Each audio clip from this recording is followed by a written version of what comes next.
stand with me, please?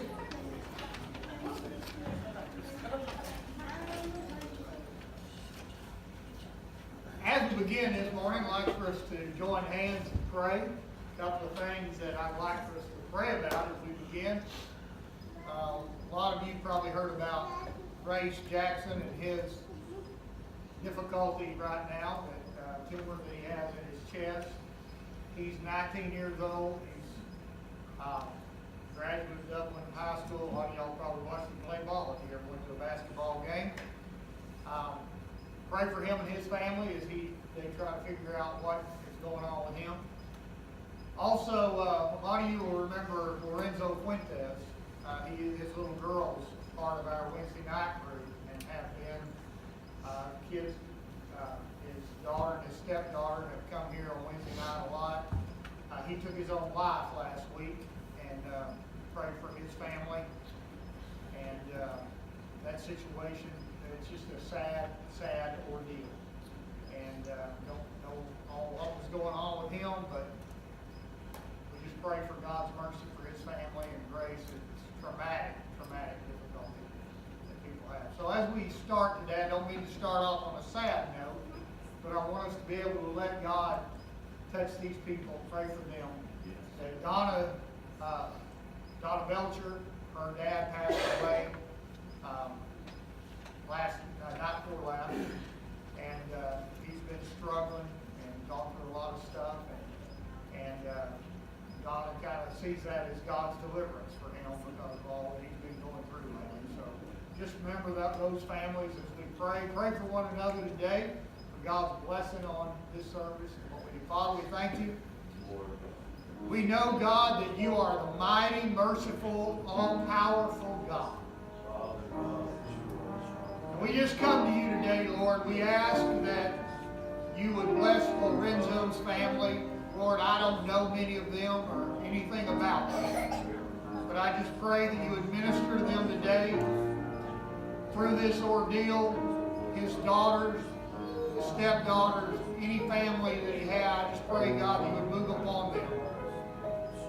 Pray that the mercy of God will touch their lives as they face this struggle that will be a lifelong memory, a lifelong difficulty. I pray that you would move upon them and help them with the struggle that they face. God, I pray for Grace today and his family. Guide the doctors.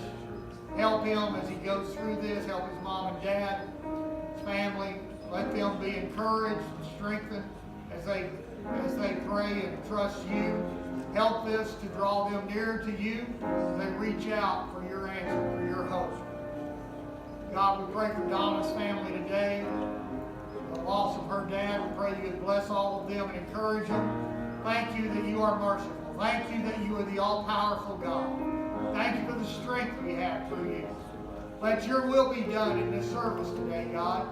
May we honor you. May we rejoice in you. Forgive us of those things that would hinder us. You know what each person in this room needs today.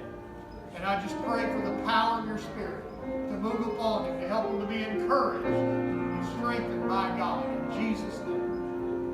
In Jesus' name.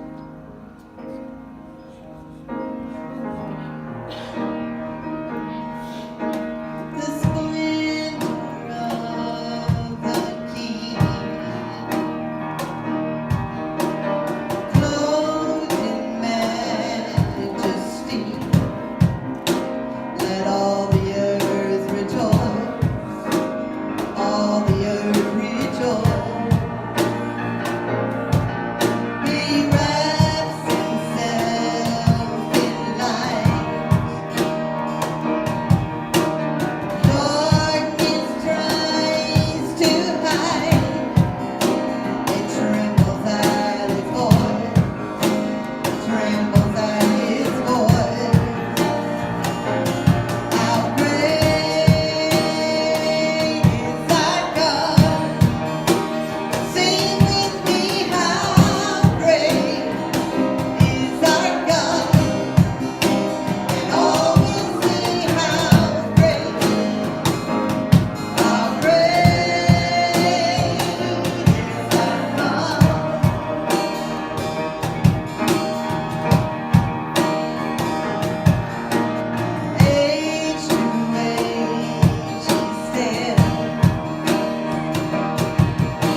beautiful beyond description,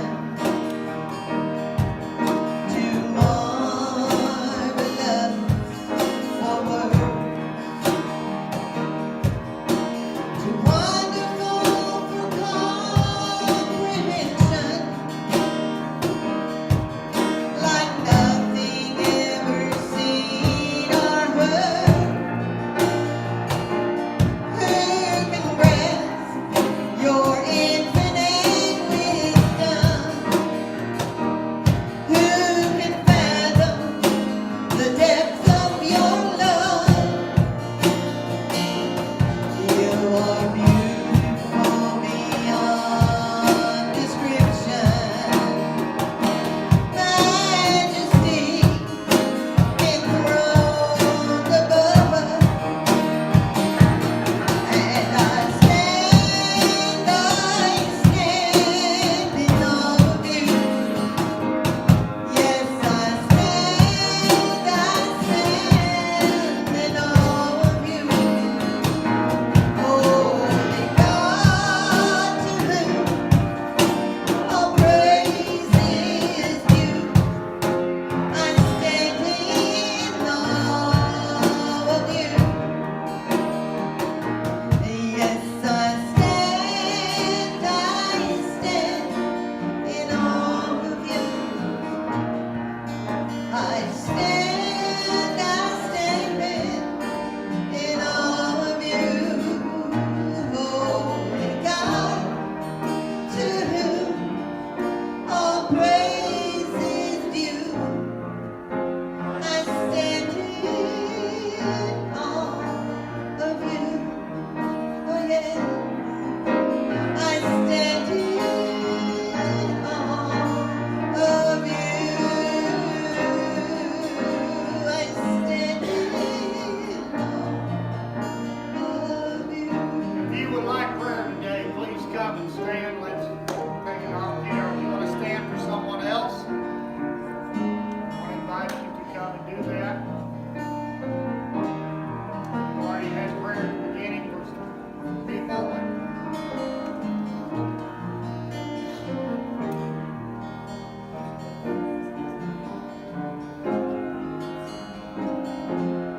Anybody else? Some of you come and help us pray, please.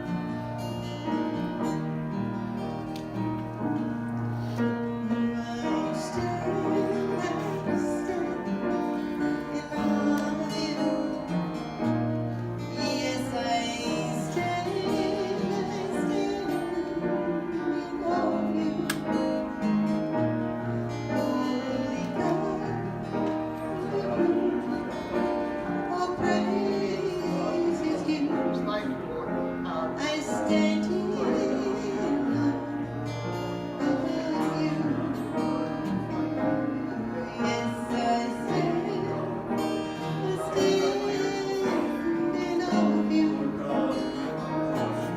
Yes, I stand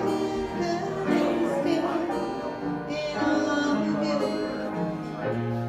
Holy God, to whom all praise is due, I stand in awe of you. You are beautiful beyond description,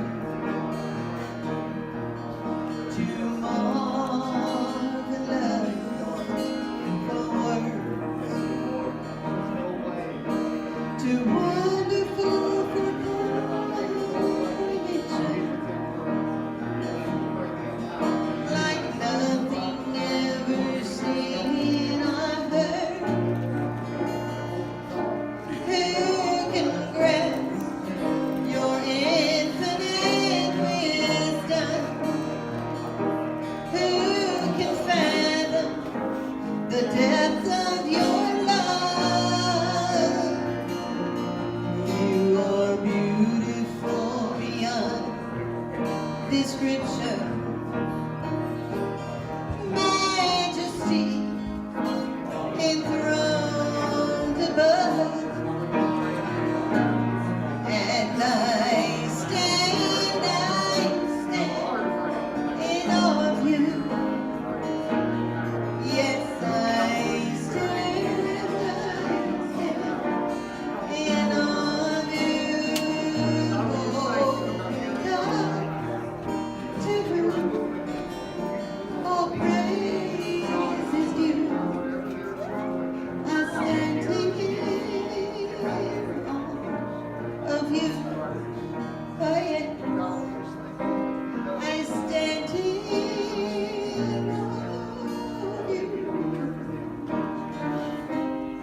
receive the offering today. Worship God as you give. And let me mention a few things. It's just barely a month away that Judy, Claudio, Cliff, Dustin, my nephew Braden in Fort Worth, and I will go to Guatemala. Today. We're going to work on a project. We're not just going there to visit. So we're going to be working on one of the schools there, and if you would like to give, we're going to send some money this week. We're sending not only money for the team. Most of the team members have given their money and turned in stuff for that, but for the trip. But we're also giving money for the project. Our goal is $5,000 on this project, so we want to give that money. We do the work and provide money for materials so that they can do that and finish up the work that needs to be done at the school. So if you would like to be in on that, this is a good time to give. This week we'll probably be sending that money.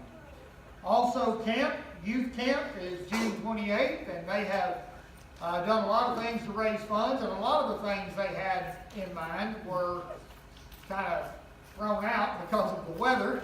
The rain, I don't like to talk bad about rain. I love rain. And this country needs it a lot. So I don't want to talk bad about it, but it has knocked them out of some of their fundraisers. So if you would like to be in on that, we also lack a little bit there and would appreciate your support. Of course, your regular support to keep everything going. Wednesday night, youth and kids here, and down at the Old Dock Soda Shop, we have the adults meet there. And pray for all of those, that God will work through them to bless people. Come on, guys. Let's worship God in your gift. Mike, would you ask blessing over the altar? Lord, we thank you for all the blessings in our lives, Lord, and we thank you that we have the opportunity to give back to you, and just help us to do that from our heart and to know that you're going to do great things. In Jesus' name. Amen.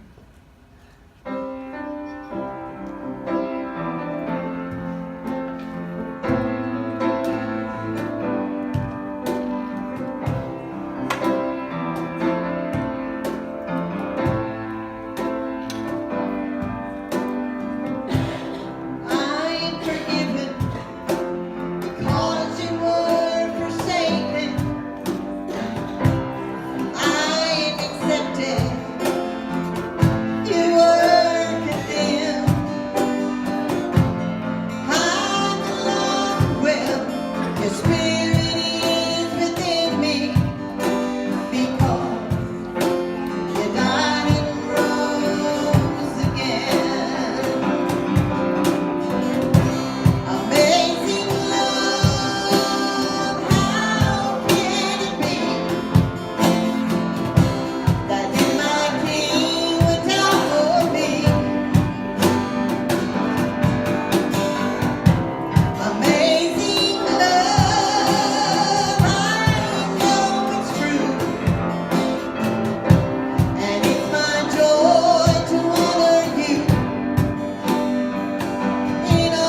than yesterday, I need you more. More than words can say, I need you more. Than ever before, I need you, Lord. I need you, Lord. I need you more. More than yesterday, I need you more. So much more. More than words can say, I need you more. Than ever before, I need you, Lord. I need you, Lord. More than the air I breathe, more than the song I sing, more than the next heartbeat, more than anything. And Lord, as time goes by, I will be by your side. 'Cause I never want to go back to my old life. I need you more than yesterday. I need you more than words can say. I need you more than ever before. I need you, Lord. I need you, Lord. More than the air I breathe, more than the song I sing, more than the next heartbeat, more than anything. And Lord, as time goes by, I will be by your side. 'Cause I never want to go back to my old life. I need you more. More than yesterday, I need you more. More than words can ever say, I need you more. Than ever before, I need you, Lord. I need you, Lord. I need you more. More than yesterday, I need you more. More than words can say, I need you more. Yes. Than ever before, I need you, Lord. I need you, Lord. Close your eyes. Let's sing this again. If you haven't realized it already, at some point in your life, you will realize that nothing you have, no one you love, is more valuable in your life than God. You need Him more than you need anyone or anything.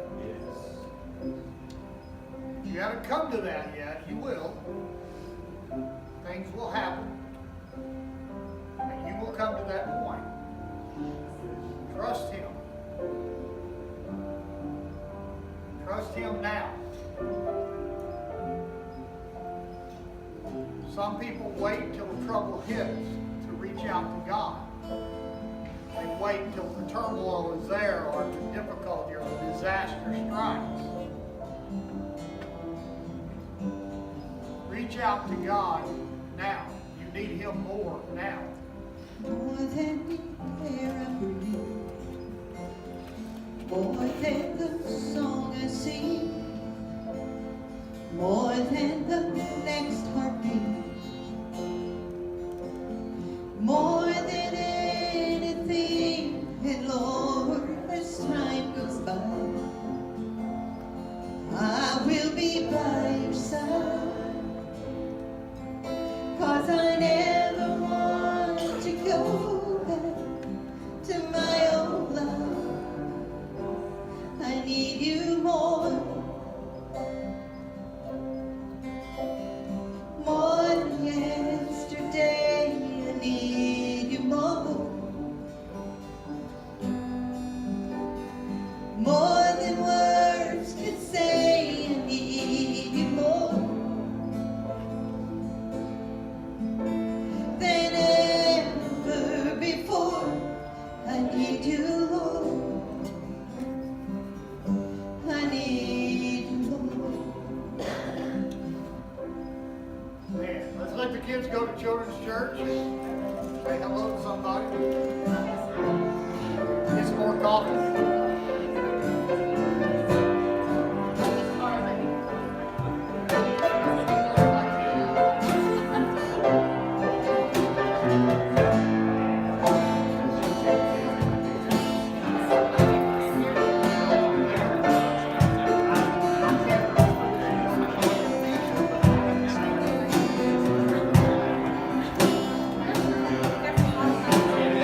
God will make a way where there seems to be no way. He works in ways we cannot see. He will make a way for me. He will be my guide, pull me closely to his side, with love and strength for each new day. He will make a way. He will make a way. And my God will make a way where there seems to be no way. He works in ways we cannot see. He will make a way for me. He will be my guide, hold me closely to his side, with love and strength for each new day. He will make a way. He will make a way.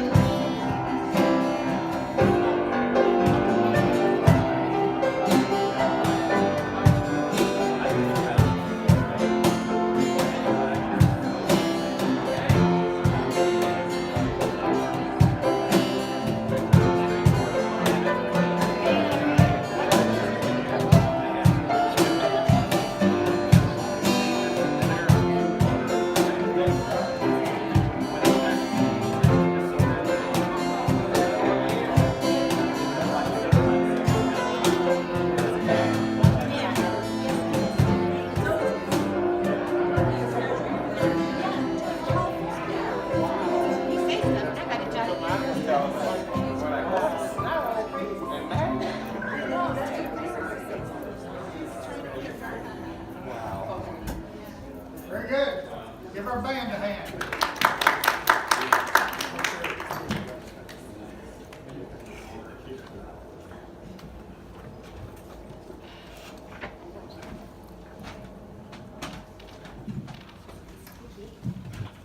Going to be reading from Psalm 56.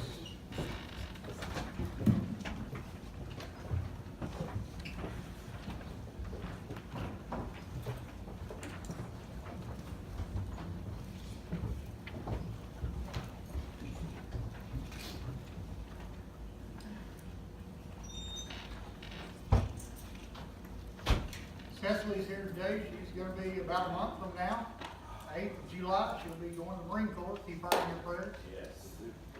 God will help her success and her chosen career. Yeah.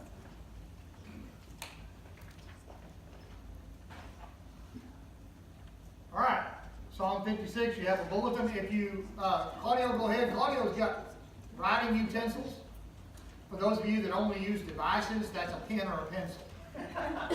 If you're used to only using a cell phone or a computer, pens and pencils are still in existence. We use them once in a while. And Claudio has a basket full. So take one because I want you to write something down. You don't have to take a bunch of notes. Some people are note takers, Jackie, and that's great. I love when people take notes, but not everybody is a note taker. I take random notes. I'm not one of those that writes down everything a teacher or somebody says, but they'll say something that will go, and I'll go, whoa, I got to write that down. So I usually have something handy to write on. But I'm going to make sure everybody has a pen or a pencil. And if you've forgotten how to use it, we'll give you some instruction. One of us older people will come over and help you. And you push the little thing at the end. Yeah, there you go. Got a cap on it, pull that cap off, and there you go. Okay, I know it's kind of complicated if you're used to devices, Jacob, but you got it figured out? He's got it, look at it. Okay, Psalm 56, beginning at verse 8. You keep track of all my sorrows. You have collected all my tears in your bottle. You've recorded each one in your book. Bottle was more like what we would call a jar. So I have a jar here. In fact, this jar says salsa on the side. Or salsa money. Somebody, the youth, been taking up. Can you imagine God going around and collecting your tears in a jar? Some of y'all, I was hoping Keith would be here today, is going to need a big jar because you're criers. You cry a lot. And some of us, we cry alone or silently or when no one else is looking. But can you imagine God collecting them in a jar? I can't. Most people's stuff, I don't even want to hear about it. Especially not the details of your surgery. I don't need your pictures. Don't send them to me. I don't care what the doctor had to move over to get to this. I don't care. I don't want to know that. Surgery worked. It was a success. You got over it. Great. We're good. I don't need pictures. Apparently God loves you enough that He pays attention to your tears. And collects them in a bottle. That translation says.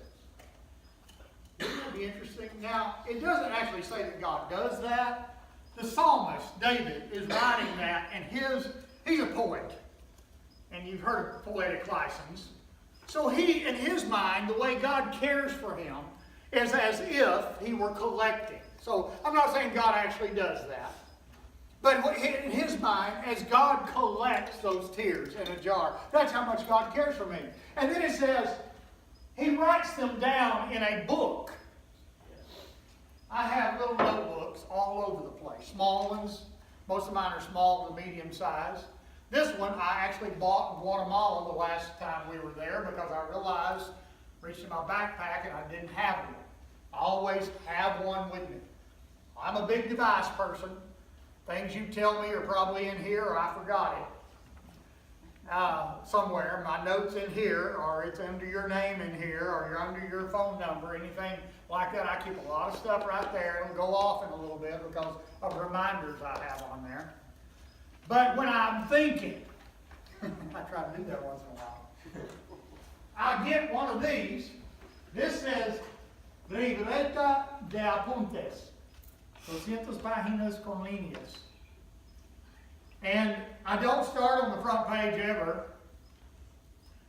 Start in the middle of this one, it looks like. I wrote a bunch of notes right here in the middle about some stuff. Some are, that looks like, that I was studying for a lesson I was teaching on that one. Oh, there's a poem. I wrote a poem right there on that page. Then I wrote down a quote I heard in a movie right there on that page. All kinds of stuff. And I've got these laying everywhere. I have one that's really nice. It's got a leather cover and it's almost full. And it's got stuff upside down. It's got stuff written this direction, diagonal. It's got things everywhere. That's the way I do. keep up that way.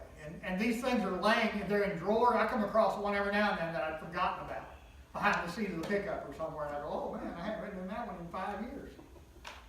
It's out when I clean out my pickup.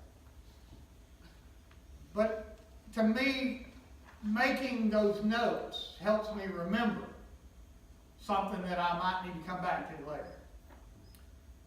You've recorded each one in your book, each sorrow, each tear, each difficulty. And imagine God, and of course He's God, so He don't have to have the book to remind you. But can you imagine God taking notes on what you've been through? That's how much the psalmist felt God cared for him. Let's read. My enemies will retreat when I call to you for help. This I know, God is on my side. Amen. Big statement. I praise God for what He has promised. Yes, I praise the Lord for what He has promised. I trust in God, so why should I be afraid? It didn't mean he wasn't. He's saying, why should I be? What can mere mortals do to me? Well, they can do a lot. Be the recipient of some of those things. I will fulfill my vows to you, O God, and will offer a sacrifice of thanks for your help. For you have rescued me from death. You have kept my feet from slipping. So now I can walk in your presence, O God, in your life-giving light. Now, let me give you a little background to this chapter, to this psalm. David wrote this after God delivered him from the Philistines in Gath. Read about David, because David's life is tremendous. David is one of the greatest warriors of all time, in any country. The women used to sing and dance. Saul has killed his thousands, but David has killed his tens of thousands. David was a magnificent warrior. Started when he killed Goliath. David was probably a teenage boy when that happened. Started there and progressed. David lived in a time when God rejected Saul. God turned his back on Saul, and God refused to help Saul. And Saul felt that. And Saul began to be jealous of David because David was blessed. And so Saul began to pursue David and try to kill him. And you can read all about that. Read the ending of 1 Samuel, beginning of 2 Samuel. Read about how all that came about. Because there's some tremendous stories.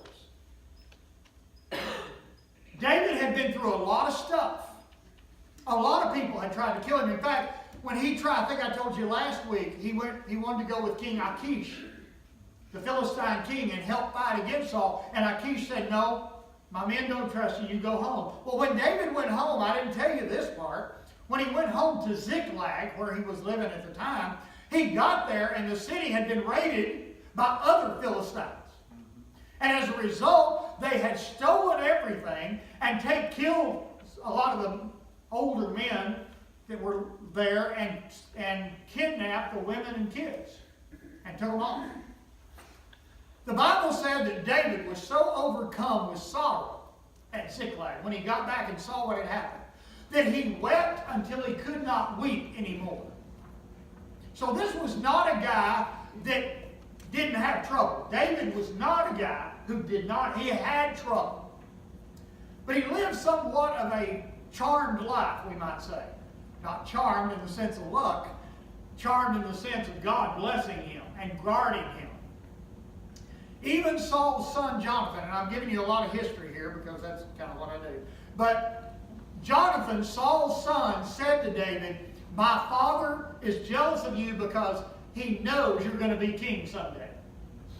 But he said, it's going to happen. God is going to protect you. Don't fear. God is going to protect you, and you will be king. So David had been through a lot of stuff. After God had delivered him one more time here, one more time of God miraculously setting him free. You know how bad stuff was? Now, lest you think this was just a couple of guys out sword fighting and running off and, stabbing at each other and giving up and quitting. Let me tell you how serious stuff was. Saul got so mad at the priest because the priest hid David. They hid him out. protected him. He got so mad that he turned around to his commander, military commander, and said, "Kill the priest." And the commander said, No. I'm not killing God's priests. I'm not killing God's leaders, God's spiritual leader. I'm not killing them. No way.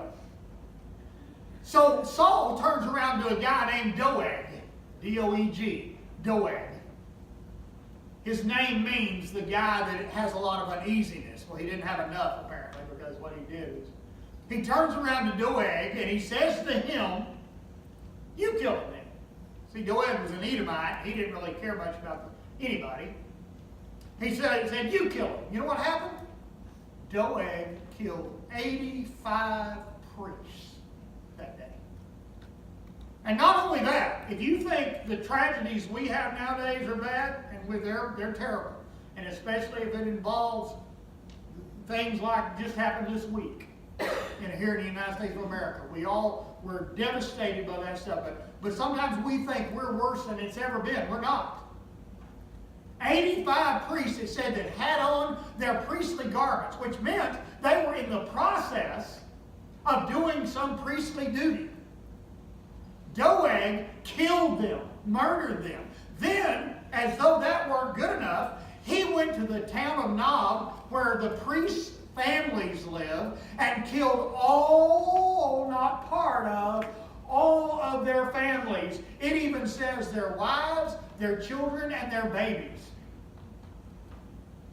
Killed them all. There's no telling how many people that represents. 85 priests, they were all married.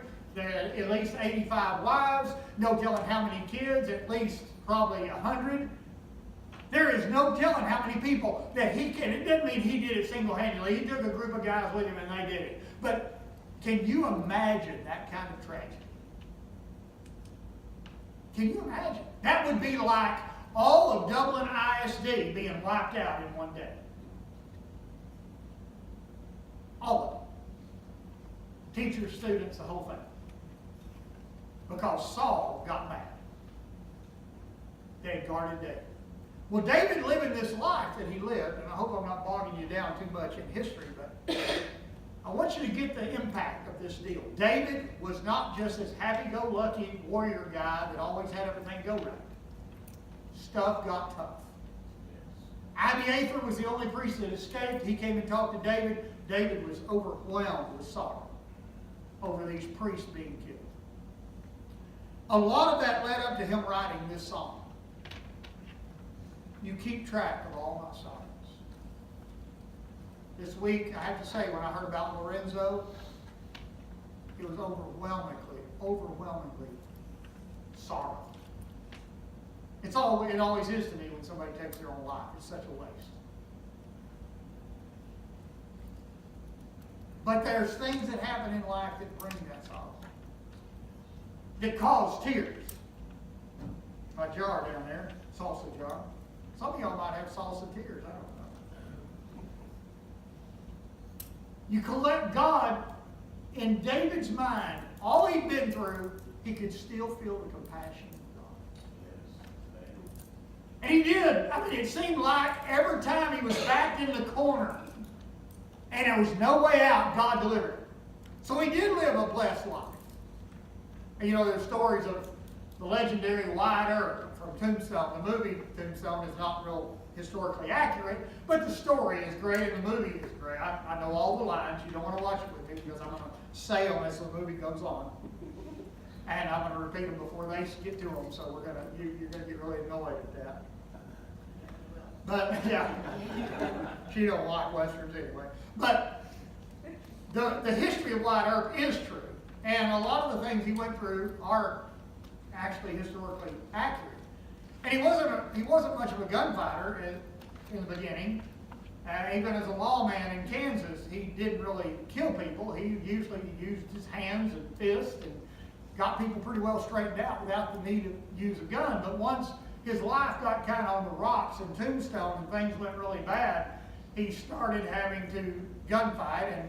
And they said that he actually did, get in a gunfight with Curly Bill, that he wasn't probably waist deep in water in the river when that happened. But they were down near the river. And they said that it was such a unique thing because Wyatt Earp he defied all norms of gunfighting. You know, now when they train you, police officers are trained to shoot and move. Well, Wyatt Earp would stand there and pull his pistols and stand in one spot. They said at the OK Corral, he never moved out of his tracks. He was being shot at, and never moved out of his tracks. Well, that defies he'd never had training apparently, and he didn't know to shoot and move. And they said that when he fought Curly Bill, that the back of his duster, the long coat that they wore back then, and still some cowboys wear these days, that long duster had bullet holes all through the back. And not one wound on Wyatt Earp in all his life. Many fights after that, involving some of those people that are glorified in the movie and talked about and alluded to in the movie. All the gunfights he was in, he was never wounded, and they said things would be something right next to him or some body right next to him. And he said most of the time he would stand there and never move out of his tracks, so just fire, and would never be hit. Said he lived a charmed life. Well, maybe so. For some reason, he was protected. But it's probably absolutely true about David. That God had a plan for him to be the great king of Israel. That's right. So he protected him. Well, God's got a plan for you. Now I'm through the history, and now let me get to the point. Have you had sorrows? You don't have to answer that. Have you had trouble? You don't have to answer that. Some of us, because we're not very old yet, we haven't had a lot, we haven't had many real severe. We've all had trouble. Struggles might be a good word, because it could be a serious struggle. And it's funny how we compare. Don't we compare all kinds of stuff? We compare ourselves. Social media has opened the door for a ton of that is probably not healthy for our kids or anybody else to compare with each other. But we compare with each other. I think we even compare how many friends we have. But I'm sorry to break it to you, 794 people are not going to show up at your funeral, so don't get all excited. That's how many are 1,020 or whatever you have on Facebook, they're not going to show up at your funeral. We compare. We also compare sadness and sorrow. And you'll see something that happened in somebody's life, and you'll go, man, I don't know what I'd do if that happened to me. I don't know what I'd do if that were my kid. I don't know what I'd do if my family had to go through that. Well, you know what you do? Hopefully you'll trust the same God that we were singing about. I need you more than ever before. Because each stage of life and each turmoil and each struggle brings new difficulty. I'm going to tell you now, for those of you that don't realize it, is you're never going to get out of this world without trouble. And as Hank Williams said, you'll never get out of this world alive. Not going to happen. Neither will your family or your kids. They're going to all face that end. But the struggles that we've been through, like David, and the sorrows and the tears that are so desperate for us, such a struggle for us, God's compassion steps in. And you survived. You survived. I talk about Grace a lot and think about her even more, but Grace used to say, I survived. It was her big deal. To go through the sorrow she had been through in her life, unspeakable sorrow, her thing was, I survived. So here's what I want you to do if you've got something to write on and a pen to write with, or if you're determined to use your device, that's okay, that's fine. Your little book, you've got one of those, a couple of you have, write it in there. Most of the time, we don't keep track of our own sorrows, but the writer here says God does. So I'm going to give you a second more than a second, but I'm going to give you a few minutes. This may be more like class than Sunday church. But I want you to write down struggle. The word struggle is at the top of the page. Dash, I have survived. Struggles, I have survived. Now you can come back and put another word in there later if you want to put trouble or problems or difficulties, but I want you to put struggles because I like the word struggle implies that you wrestle with stuff, and that's what we do. See, we're not so much worried about certain things happening as we are how it's going to affect us. When it comes down to brass tacks, that's what it is. You hear people say, oh, I don't know what I would do if that happened to my kid. See, the real worry is that how am I going to respond to that? How am I going to survive that? So write down struggles, dash, I have survived, and start anywhere you want in your life. And I don't mean write a report, but 1 or 2 words to put in your brain, and then out to the side, 1 or 2 words, how you survive. If it was strictly by God's help's all you need to write. Go.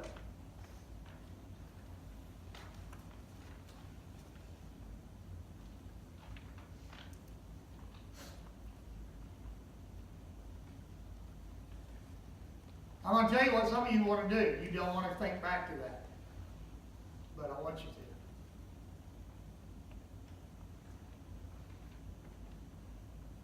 I know what some of you survived because I've been through some of it with you. But a lot of it I probably don't have a clue.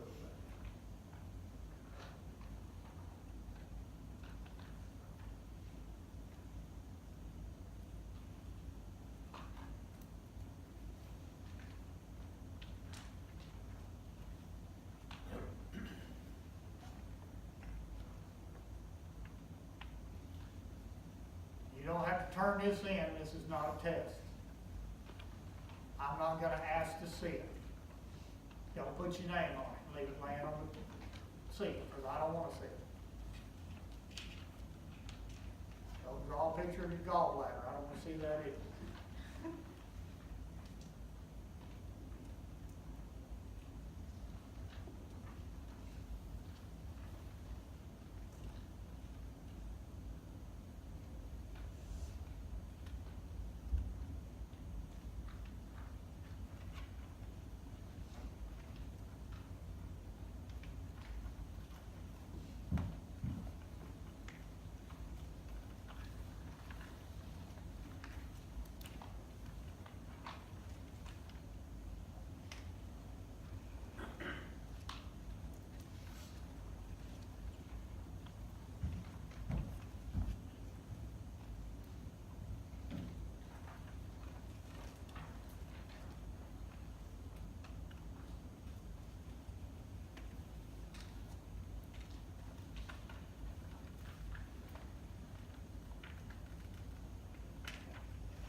And don't use,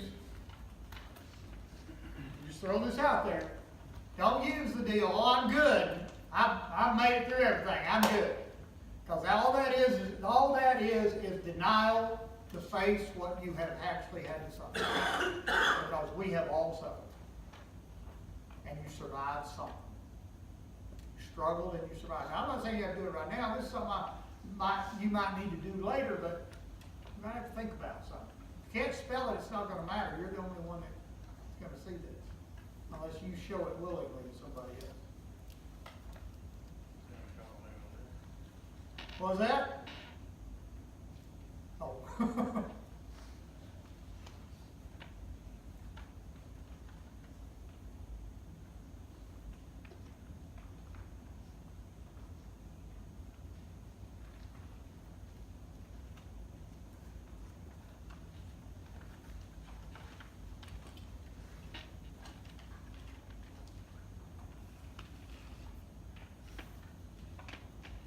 Now, some of y'all are going to need like 10 pages. stop you in a minute. Just keep going.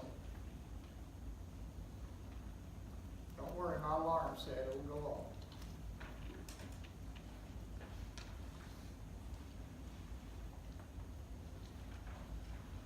And if you get to something that brings a tear to your eye or a lump in your throat, you especially need to write that down. Don't ignore it.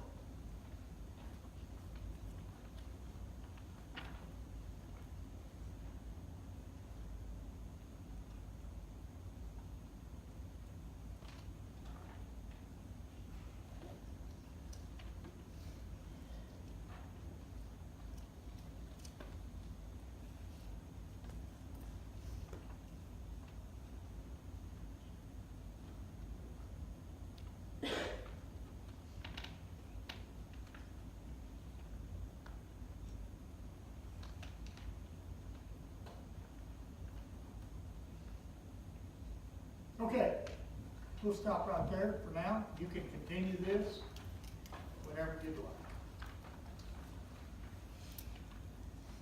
We all probably have different things on our list, and there should be things on that list that you may not have ever told or told anyone or talked much about.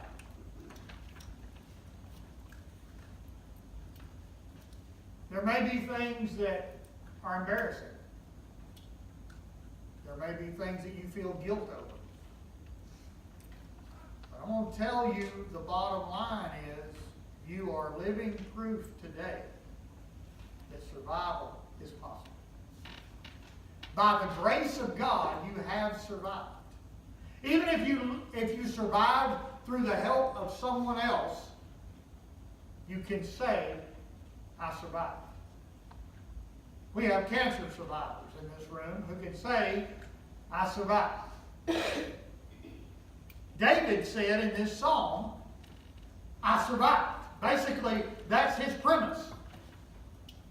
The sorrows that God kept track of. See, there's a reason for keeping track. We're always feeling bad about ourselves, or feeling pity party for ourselves, or feeling sorry for ourselves, because we're afraid that the road ahead is going to be rough and we're not going to be able to make it.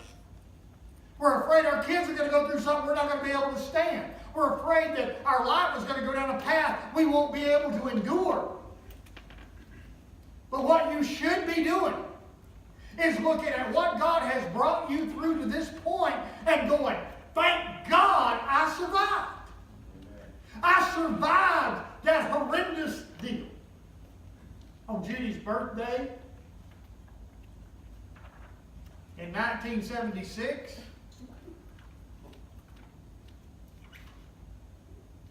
I totaled my car in a horrendous car wreck. And that big old car, 68 Ford Galaxy 500, big old engine, metal, steel, spare tire broke the bracket and came through the back seat of the car. To give you an idea of what that impact was like. And I know it was bolted to the bracket because I just had a flat 2 days before and bolted it in there. Broke the steering column in two. Pushed everything up in the front seat. Terrible deal. And I wasn't wearing a seat belt. We didn't know what seat belts were. I'm not even sure that car had seat belts. I went to the wrecking yard and got my 8-track tapes out of it. My 8-track tape player still functional. Took that out. That's the only thing I got out of my car. Left it, gave it to the wrecking yard. The police officer who didn't show up on the scene because it was too bad. It was a rainy night. There were wrecks all over the place. Officer got there after we'd already gone in the ambulance to the hospital, me and the people in the other vehicle. I heard the police officer walk in to the entrance there of the ER. I didn't know who it was, but I heard a voice around there on the other side of a wall say, I'm looking for a boy that was driving a green Ford Galaxy. They said he was brought here. And I stepped around the wall and I said, that's me, sir. And I saw it was a cop, and he said, oh no, son, it can't be you. He said, the kid I'm looking for is probably in real bad shape or not with us. And I said, no, sir. Green 68 Ford Galaxy 500. Spare tires in the back seat. And his eyes got about that big, and he goes, my God, son, somebody was watching out for you. He said, I figured the boy I was looking for was hurt real bad or worse. I said, no, sir, that's me. He said, well, what happened? I said, I got a broken nose. My nose looked like a ski jump. I broke the steering wheel in 3 places. I'm trying to brace myself. My knee was kind of messed up. I said, that's all. He said, man, somebody was watching after you. We sat down there and he asked me a few questions and wrote on the report. I wound up getting $800 for my car, which was like $500 more than it was worth. I was thrilled. Put that down on the car and made payments. Started making payments. My first real loan in life. I was still 17. I survived that. Oh, by the way, the old man and old lady that I hit, well, they weren't real old. They were probably my age now. He had just had open heart surgery and was out for like the 2nd time to drive. And I'm going, oh, dear Jesus. I jumped out of my car and I ran across the freeway, grabbed the car door and pulled it open, leaned over, and they're looking at me like, what in the world? And I said, are y'all okay? And he goes, yeah, son, we're fine. His wife goes, he just had open heart surgery. And I go, oh, no. And I looked down and I said, man, you're covered in blood. And he goes, no. And he said, I think that's your blood. That's when I first realized my face was all busted up. That's why it looks like this. Minus the gray. I survived that. You know what? When I did this at home in my spare time, here a while back when I was studying for this, I didn't even include that. I didn't think of that wreck until I'd already made a list this long. That was not even one of the things I wrote down as a struggle I survived. I was thrilled Judy, I'd already dropped her off at home. I was glad she wasn't with me. She'd have been sitting in the middle without a seatbelt, and there's no telling what would have happened to her. But I didn't even write down that I survived that. A long list, and I'm not done. I hadn't gone back to it yet to get done. I'm not done, but I didn't even write that major thing down. My dad was scared spitless. A real nice guy stopped at the wreck. Real nice guy, probably in his 30s. Stopped at the wreck. The ambulance was already there. And he came over to me and he said, son, is there anything I can do for you?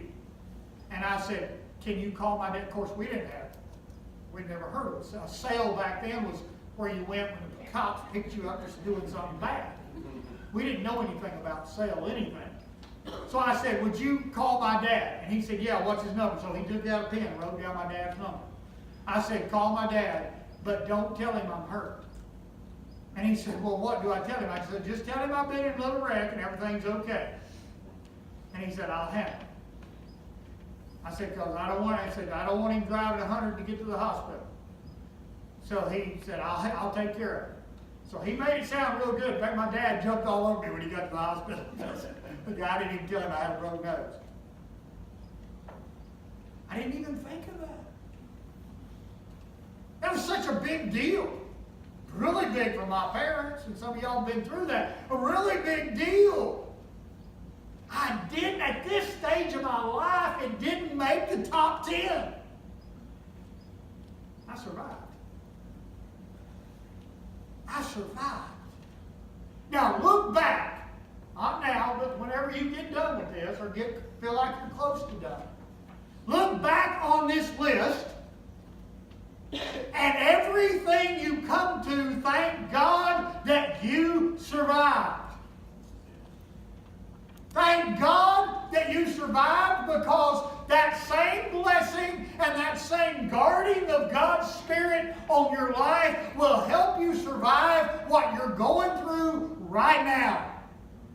Why could David stand and fight Goliath? Because he told King Saul then, the bear came to destroy my sheep, and God gave me power over him. A lion came to destroy my sheep, and God gave me strength to overcome him. This Goliath is nobody.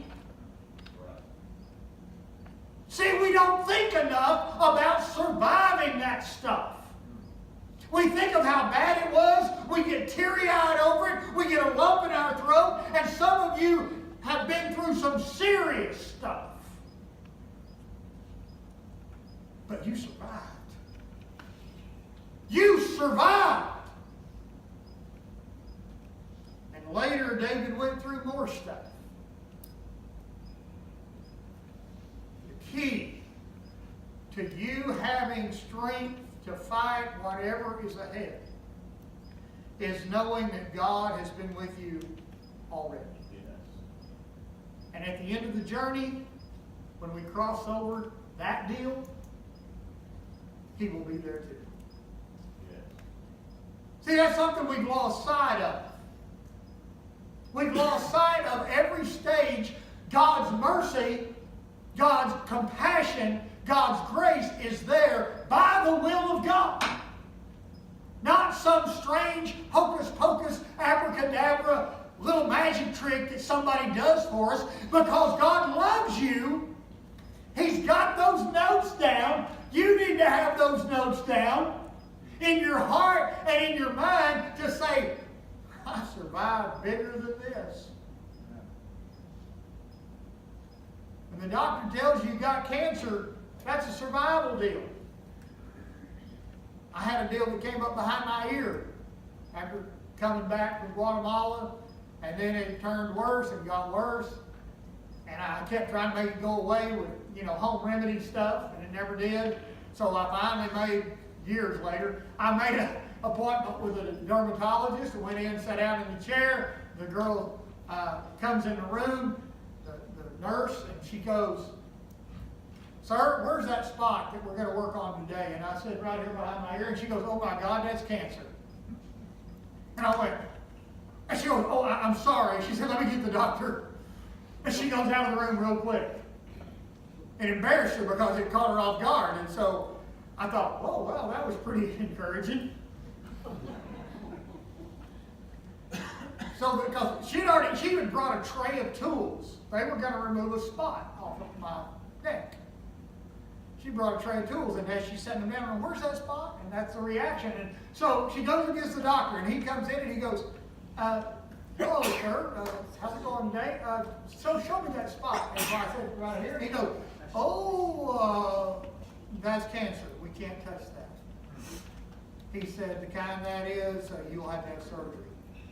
He said, "I'm going to refer you to the best doctor up here." He said, that does that kind of thing. He's a plastic surgeon, and that's what you're going to need, because we're going to have to open a hole about this big on the side of your neck, and he'll pull it up behind your ear and close it up so you won't have this huge scar going down your neck. He said, if we don't do it that way, you'll have a hole there and forever.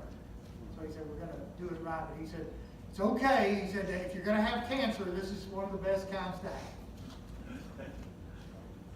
I said, okay. And he walks out. I said, okay, God. I don't know what's going to happen with this, but I'll tell you one thing that ain't going to happen is I ain't falling apart over it. Because I've already survived some stuff. Bless God, I'm going to survive some more. I walked out there, he made the deal, and I went to Dr. Coors, C-O-O-R-S, for those of you that are familiar with that product. He has nothing to do with it, but he was a dang good doctor. Funny, never met a guy as funny. When they strapped me down to that stretcher to do the surgery, strapped my hands down, turned my head this way and strapped it down, tied my feet down, and the nurse and the doctor were going on and joking and laughing, and I was laughing so hard at one point, he said, "You're going to have to be still. I got to finish what we're doing here." He got it all opened up, and a pathologist come in and looked in the hole. I couldn't feel it, but he was moving it around a little bit. Looked in the hole, and then he closed me up, fixed it up, boom. I was making my list I told you about. I never got to that. I never got that one.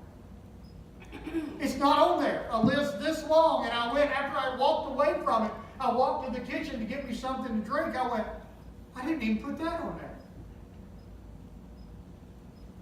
Wow. Because sometimes the things that hurt us most and hurt us deepest are things that other people don't even see us struggling. Let God help you. You survived.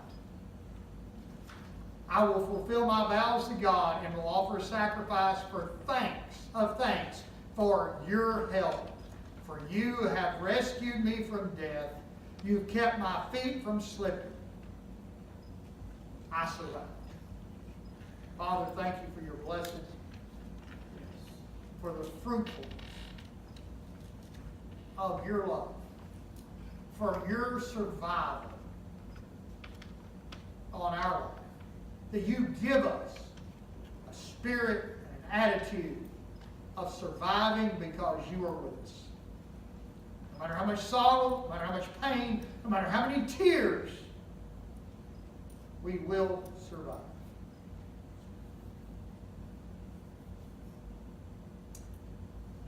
Released from a world of struggle, my challenge makes sense only to me.